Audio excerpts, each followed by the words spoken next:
ઋષિ પ્રસાદ ચેનલમાં હું પ્રવીણ વ્યાસ આપનું સ્વાગત કરું છું. મિત્રો, આજે મારે વાત કરવી છે વાયુથી થતા એક રોગ અને જેનું મૂળ કબજિયાત છે.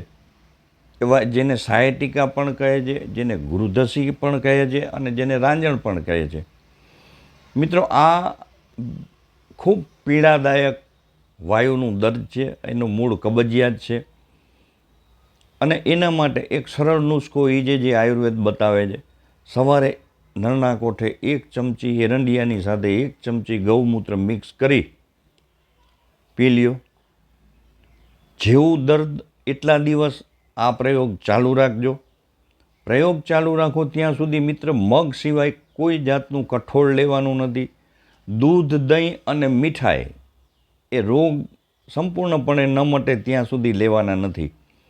મિત્રો, આપ કોઈ પણ તબીબ કે વૈદ્યરાજને કન્સલ્ટ કરી અને એની ટ્રીટમેન્ટ લેતા હો તો એમને પૂછી અને એમના માર્ગદર્શન અનુસાર આ પ્રયોગ પણ કરી શકો છો. આ ખૂબ ફાયદાકારક પ્રયોગ છે. જય હિન્દ મિત્રો, જય ભારત, જય જય ગરવી ગુજરાત. આપ મારી ચેનલમાં મિત્રો નવા હો તો ચોક્કસ મારી ચેનલને લાઈક કરો, મારો વિડીયો આપના મિત્રોમાં વોટ્સએપ કરો અને મારી ચેનલને સબસ્ક્રાઈબ કરો એવી મારી વિનંતી છે. સ્વસ્થ રહો, મસ્ત રહો, તંદુરસ્ત